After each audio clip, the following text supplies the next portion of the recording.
दिनमा 10 लाख रुपियाँ कमाउन सक्ने मान्छे हो बालेन शाह। तपाईँले चिनेकै छैन, स्ट्रक्चरल इन्जिनियर, यसो गरे बापत पनि पैसा पाउँछ, ऱ्यापर पनि हो, मल्टी ट्यालेन्टेड हो। त्यो त्यस्ता defender every day change, he can change every day, त्यो लेभलको मान्छे हो।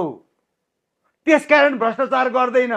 भ्रष्टाचार कसले गर्छ भन्दा हिजो खाना नपाउने, गुन्द्रीमा सुत्ने, जीवनमा पैसै नदेख्ने, लेबीबाट चल्ने, सत्तामा पुगेपछि चुस्ने, यिनै चुस्ने, ब्रह्म लुट गर्ने, नेपाली जनताको खुन र पसिना चुस्ने जुकाहरूलाई पछार्नको लागि बालेन शाह जन्मेको हो। नेपालको भाग्य खुलेको हो, बल्ल बल्ल खुलेको हो। भन्नुहोस् त, हेर्नुहोस् त, मेयर बालेन शाहले राजीनामा दिइसकेपछि काठमाडौँ महानगरपालिकामा फोहोरै उठ्दैन रे। फुटपाथको अवस्था तपाईँ हेर्नुहोस् त बेलुकातिर गएर।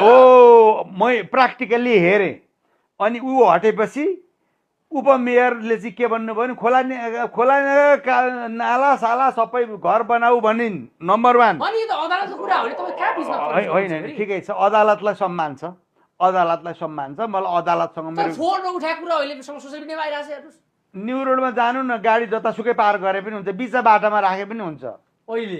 बालेले छोडेपछि होइन, म हिजो गएको थिएँ, गाडी राख्न त नहुने भनेर म यसो हेर्दै थिएँ, सबैले कोही बाटामा छन्, कोही यता छन्, कोही उता छन्। अब हाफाजाड भइसक्यो भनेपछि एउटा बालेन भनेको मौरीको बिचमा रानो रहेछ, रानो।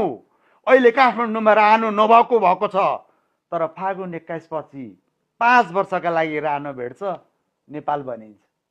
एउटा चाहिँ शर्त बालेन शाहलाई हो, एउटा शर्त रविलाई पनि हो, संवैधानिक राजा नेपालमा हुनुपर्छ। वैदिक सनातन हाम्रो छोड्नु हुँदैन। किराँतले किराँत मान, बुद्धले बुद्ध मान, हिन्दूले हिन्दू मान, जजलले मुसलमानले मुसलमान।